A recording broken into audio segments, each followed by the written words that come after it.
The year was 1881, and the wind that swept across the plains held no charity. It was a merciless thing, scouring the land and the small, defiant town of Providence until both were worn down to their essential, stubborn core. For Abigail Hale, the town and the wind were one and the same, a constant, abrasive presence that sought to strip away anything soft or gentle, leaving only what was hard enough to endure. Providence was built on piety and fence posts, a grid of rigid righteousness gouged into the vast, open canvas of the Dakota Territories. The tallest structure was the church steeple, a sharp white needle that pricked the conscience of the sky and kept a vigilant, unforgiving watch over the souls huddled below. It was Reverend Blackwood's church, and by extension, Providence was his town. He preached of virtue and damnation, his words carving deep lines of judgment into the faces of his congregation, reinforcing the fear that bound them together, fear of God, fear of the devil, and most palpably, fear of the Lakota whose lands began just across the shallow, winding river. Abigail's life in this place was a borrowed one. Orphaned 5 years prior, she had been taken in by an aunt and uncle who saw her as a duty, another mouth to feed and soul to save. She was a silent figure in their cramped, joyless house, her existence measured in chores completed and prayers dutifully recited. She worked at the general store, her days a slow parade of weighing flour, measuring cloth, and enduring the veiled scrutiny of the townswomen. They saw her quietness as meekness, her sorrow as a shadow she ought to have shed by now. They did not see the fierce, desperate yearning that beat within her like a trapped bird. Her only solace was the river. In the stolen moments of twilight, she would walk its banks, the only place where the town's oppressive gaze seemed to falter. The rustle of the cottonwoods and the murmur of the water spoke a language older and truer than any sermon. It was a place of boundaries, the line between the world she knew and a world she was taught to fear. And it was there, in that liminal space, that she had found a life beyond Providence. It was there she had met Chayton. That memory was a secret fire she cupped in her hands now, a desperate warmth against the cold terror that was closing in. They were dragging her toward the town square, her arms pinned by the rough hands of Garrett Vance, a man whose piety was a thin veneer over a core of casual cruelty. Her aunt walked behind, her face a mask of shame. Her uncle was not present, he could not bear the disgrace. An abomination. Reverend Blackwood had thundered from his porch after Garrett had reported what he'd seen Abigail by the river, her hand held by a Lakota warrior. Not just any warrior. The chief's son. She has lain with the savage, polluted herself, and brought the stain of her sin upon this God-fearing community. There had been no trial, only a verdict delivered with the force of divine revelation. Now, the townspeople lined the dusty street, their faces a mixture of morbid curiosity and righteous anger. They were the same people she had served coffee and salt to yesterday. Today, they looked upon her as if she were a serpent in their midst. Her heart hammered against her ribs, a frantic rhythm of fear and defiance. The fear was for the pain to come, for the utter humiliation she was about to endure, but the defiance was for him, for Chayton. In her mind, she fled the suffocating grip of the present and ran back to the river, back to the beginning. He had found her with her ankle caught in a tangle of roots, her basket of foraged berries spilled across the damp earth. She had been terrified, her mind flooded with the Reverend's warnings of brutal heathens. But he had not looked at her with malice. His eyes, dark and steady, had held a quiet concern. He had knelt, his movements fluid and unhurried, and worked her foot free with strong, gentle hands. He had spoken to her not in the grunts she had been led to expect, but in careful, measured English. "You are hurt?" he had asked. "No," she had whispered, pulling her foot back, her skin tingling where he had touched it. "Thank you." He had helped her gather the berries, his silence more comfortable than any conversation she had ever had in her uncle's parlor. He had introduced himself only as Chayton. She learned later who he was, the son of the great chief Tashunka. It should have frightened her more. It did not. Their meetings became her secret sacrament, She would tell her aunt she was seeking wildflowers. He would tell his people he was observing the patterns of the river. They talked for hours, their separate worlds bleeding into one another on that neutral shore. He taught her the Lakota names for the stars, weaving stories of the star beings into the night sky until it was no longer an empty void, but a vibrant tapestry of meaning. He showed her how to read the land, to see the passage of a deer in a broken twig, to know the coming of rain by the scent of the air. The world, which had always seemed a hostile place, began to feel like a living thing, a home. In return, she shared with him the only world she had, the one in her books. She told him of kings and oceans, of cities with buildings so tall they scraped the clouds. She spoke of her parents, of the sudden hollow silence their passing had left in her life. She confessed the profound loneliness that felt like a constant, low-grade fever. "Your people live close," he had observed one evening, watching the distant lights of Providence flicker to life. "But you are alone." "Sometimes being surrounded by people is the loneliest thing of all," she had replied, her voice thick. He had understood. He spoke of his own burden, the weight of being his father's son, the expectation of a future he had to earn, not just inherit. In those moments, he was not the fearsome savage of the Reverend's sermons, and she was not the pale, fragile settler. They were just two people finding in each other a reflection of their own hidden landscapes of hope and sorrow. Their connection was a fragile bridge built across a chasm of prejudice, a bridge built of whispered words and shared silences, a bridge that was now being burned. The hands holding her shoved her forward, and she stumbled, her bare feet stinging on the sharp gravel of the square. They had forced her to the foot of a crude wooden platform where a single stool stood waiting. The centerpiece of their theater of shame. Reverend Blackwood ascended the platform, his black coat flapping in the wind like the wings of a crow. He held his Bible aloft, a weapon against the sin he saw embodied in her slight frame. "Let this day be a lesson," his voice boomed, sharp and righteous. "Let the fate of this woman be a stark reminder of the wages of sin." She turned her back on her own kind, on decency, on God himself, to consort with the heathens who prowl at our borders. She opened the door to darkness, and we must now purify this house. Abigail raised her head, her gaze sweeping over the crowd. She saw Mistress Donovan, who had wept in the store last week over the price of sugar, now staring at her with cold condemnation. She saw young Walter McBride, whose life she had saved with a poultice when he was bitten by a snake, now chanting Jezebel with his friends. The betrayal was a physical blow, knocking the air from her lungs. Garrett Vance pushed her onto the stool. His breath was sour, his grip bruising. "Hold still," he grunted, his eyes glinting with a cruel satisfaction. "Time for your shearing, little lamb." He produced a pair of heavy sheep shears, the metal glinting dully in the harsh sunlight.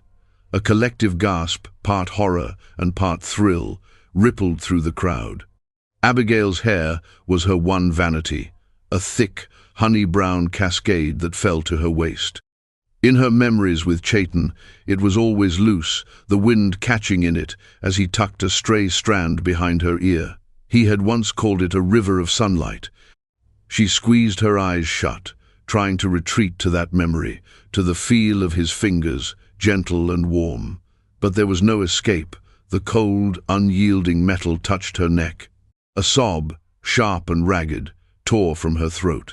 The first cut was brutal. The shears were not sharp enough for hair, designed for tearing through coarse wool. They snagged and pulled, a violent rending sound that seemed to echo in the sudden, absolute silence of the square. A thick hank of her hair fell to the dusty ground, then another and another. Garrett worked with a grim, focused energy, his knuckles brushing her scalp. Each pass of the shears was a desecration, a stripping away of her identity, of the woman Chayton had loved. She did not cry out again. A strange calm descended, the cold, clear peace that comes when the worst has finally happened. The pain was distant now. Her body was on the stool, but her spirit was far away, by the riverbank. She remembered his face, the way his eyes crinkled when he smiled. She remembered the promise he had made, his voice low and earnest as he held her hands. "I will not leave you in this place," he had said. "My path is your path now," a promise that felt like a bitter mockery in this moment. He was not here. He could not be here. If he came now, they would kill him. The shearing continued, a methodical destruction. With every lock of hair that fell, she felt lighter, not with relief, but with a terrifying emptiness. She was being unmade, erased. The sun beat down on her newly exposed scalp, hot and shaming. When Garrett was finished, he stepped back to admire his work. Her head was a ruin of ragged, uneven tufts, her scalp showing through, pale and vulnerable. A few women in the crowd tittered nervously. Others looked away, a flicker of pity finally breaking through their righteous facade. Reverend Blackwood raised his hands again. "Behold the mark of shame," he declared. "Let her be an outcast among us. Let no one offer her comfort or aid. Let her live with her sin, exposed for all to see, until she repents in the dust." They released her. She did not move from the stool, unable to summon the strength to stand. Her shorn hair lay around her feet like a dead thing. She was alone, utterly and completely alone, in the center of a circle of hate. She felt 1,000 miles from the river and 1,000,000 miles from Chayton. The hope she had nurtured, that fragile, secret flower, had been trampled into the dust. The days that followed were a blur of hollow survival. The town followed the Reverend's edict. Her aunt and uncle gave her a small bundle with a loaf of bread, a skin of water, and a threadbare blanket, and then barred the door of their house to her. The storekeeper refused to sell her provisions. Children threw stones at her when she tried to draw water from the public well. She took refuge in an abandoned line shack at the very edge of town, a place of crumbling sod and splintered wood, where the wind howled through the walls like a grieving thing. Her shorn head was a brand. She wore a thin scarf to cover it, but she could still feel the phantom weight of what was lost. More than the humiliation, it was the severing of her connection to him that wounded her most deeply. Her hair had been a part of their story, a tactile piece of the love they shared. Now it was gone. She was a ghost, haunting the fringes of a town that had disowned her. Her grief was a physical weight, pressing down on her, making each breath an effort. She spent her hours staring east, across the river, towards the lands where he lived, wondering if word of her shame had reached him. She hoped it had not. The thought of his pain was worse than her own. 1 week after the shearing, as the sun was bleeding its last crimson light across the horizon, she saw it, a plume of dust in the distance. At first, she thought it was a dust devil, a common trick of the eye on the plains. But it did not dissipate. It grew larger, resolving itself into a line of riders, many riders. Her heart seized. It was a war party, the Reverend's greatest fear, made manifest. They were coming for revenge. Fear, cold and sharp, pierced through the fog of her despair. This was her fault. Her sin, as the Reverend called it, had brought this upon Providence. Men would die. Women and children would suffer. She scrambled to her feet, her instinct to run, to hide, but there was nowhere to go. The land was flat and open, offering no sanctuary. She could only stand beside her pathetic shack and watch them approach, a lone, desolate figure awaiting the apocalypse she had wrought. The town had seen them too. A bell began to clang frantically from the church, steepling out the call to prayer, but the alarm. Doors slammed shut.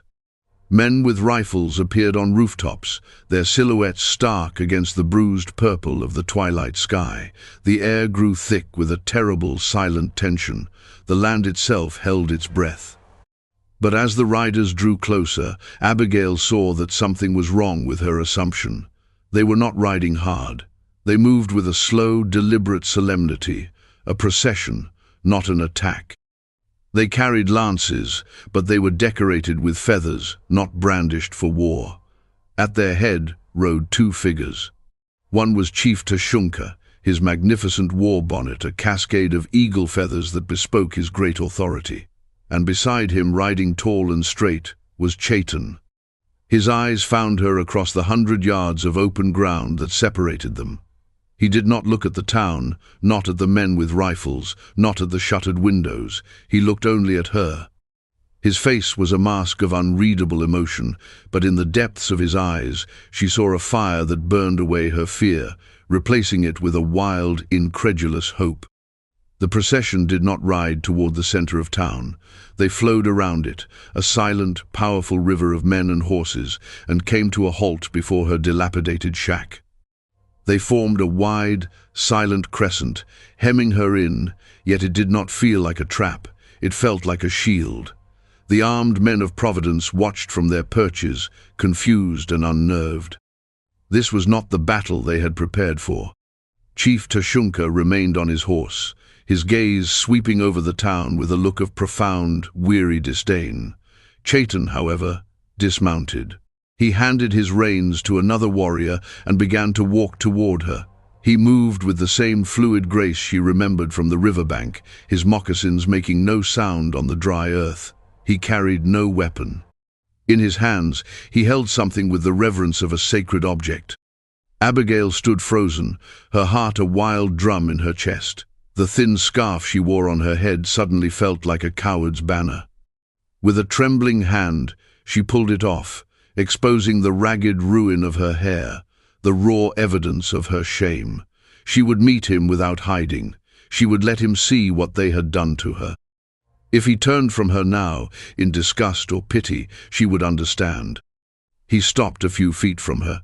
His eyes took in her shorn head, and a flicker of immense pain crossed his features, so deep it was as if he had been struck. But it was followed by a look of such fierce, unwavering tenderness that it made her knees weak. He saw the wound, but he saw her beyond it. From the town, a figure emerged, striding out from between the buildings with a self-important fury. It was Reverend Blackwood, his Bible clutched in his hand like a shield. Garrett and a few other men trailed behind him, emboldened by his presence. "What is the meaning of this intrusion?" the Reverend demanded, his voice straining to maintain its authority. "You are not welcome here, savage. Leave this place at once." Chaitan did not even glance at him. His focus was entirely on Abigail. He took another step closer, his voice low and clear, meant only for her but carrying on the still evening air. "They took your hair," he said, his voice thick with a sorrow that mirrored her own. "In my grandfather's time, this was done to a woman who was unfaithful to her husband. A mark of shame." Abigail flinched, the words striking her like stones. This was it, the confirmation of her disgrace, even in his eyes. But then he continued, his voice rising, imbued with a strength that pushed back against the encroaching twilight. "But to take it from a woman who has given her heart truly, who has shown courage in the face of hatred, that is not shame, that is a sacrilege." He looked past her then, his gaze finally sweeping over Reverend Blackwood and the men of Providence. His eyes were like chips of obsidian, hard and ancient. "You do not know what honor is," he said, his voice resonating with the authority of his father, of his entire lineage. "You mistake cruelty for justice and noise for strength. You tried to mark this woman with your shame. You have failed." He turned back to Abigail, and the hardness in his eyes melted away, replaced by the profound love she had thought was lost to her forever. He raised the object he was holding. It was a headdress, but not a warrior's bonnet like his father's. It was smaller, more delicate, crafted from the finest, softest buckskin, and adorned with a single, perfect eagle feather that stood straight and proud at the back. More feathers, from the hawk and the falcon, cascaded down the sides. It was a thing of breathtaking beauty and immense significance. "The eagle feather is our highest honor," Chaitan explained softly, his eyes locked on hers. "It is given for a great act of courage. It tells our people that the one who wears it has a spirit that cannot be broken, that they are cherished, that they belong to us." Reverend Blackwood sputtered, "This is blasphemy, covering one sin with another." Chaitan ignored him completely. He took the final step, closing the space between them. With an infinite gentleness, he reached out and placed the headdress on her head. The soft buckskin settled over her scalp, a soothing balm on her raw skin. The feathers fell around her face and down her back, covering the pathetic, hacked remnants of her hair. It was not a covering of shame, but a coronation. He was not hiding what they had done, he was transforming it. He was taking the symbol of her lowest moment and crowning it with the symbol of his people's highest honor. Tears she had refused to shed in the square now welled in her eyes and streamed down her cheeks. They were not tears of pain or humiliation, but of a gratitude so immense it felt like it could split her heart open. He had not come with fire and vengeance, he had come with dignity, he had come with love, he had come to answer their ugliness with a beauty so profound it silenced them all. He did not kiss her or embrace her. The moment was too sacred for that. He simply rested his hand for a moment on the side of her face, his thumb gently wiping away a tear. In that touch, she felt everything, his grief for her suffering, his fury at her tormentors, and his absolute, unshakable commitment. He stepped back and spoke, his voice now a clear proclamation for all to hear the Lakota and the terrified people of Providence. Her name is Abigail Hale. She is not your outcast. She is my chosen wife. Her honor is my honor. Her people are my people. From this day forward, she walks my path. He turned and walked back to his horse with the same unhurried grace. Chief Tashunka gave a single, sharp nod, a silent affirmation of his son's words. The crescent of warriors shifted, opening a path. Chaitan mounted his horse, then looked at Abigail, holding out his hand to her. It was her choice. To stay here, in the ruins of her old life, forever branded but now strangely defended, or to take his hand and step into a future she could not imagine. It was no choice at all. She walked toward him, her back straight, the feathers of her headdress swaying with each step. She felt the eyes of the entire town on her, but for the first time their judgment had no power. It could not touch her. She was shielded by an honor far older and stronger than their fear. She placed her hand in Chaitan's, and he pulled her up to sit in front of him on his horse. As the Lakota procession turned to leave, Abigail looked back one last time at the town of Providence. She saw Reverend Blackwood standing impotent in the dust, his Bible hanging uselessly at his side. She saw Garrett Vance staring, his mouth agape, his act of cruelty rendered meaningless. She saw the faces in the windows, pale with shock and adorning, terrible understanding that their world was smaller and weaker than they had ever believed. They had tried to shave her down to nothing, to erase her, but they had failed. Chaitan had not just saved her, he had given her a new name, a new crown, a new beginning. As they rode toward the river, toward the open lands of his people, she leaned back against the solid warmth of his chest. The wind that had once felt so cruel now felt like a promise, carrying the scent of sage and freedom. It lifted the eagle feather in her headdress, and for the first time in her life, Abigail Hale felt like she was truly going home.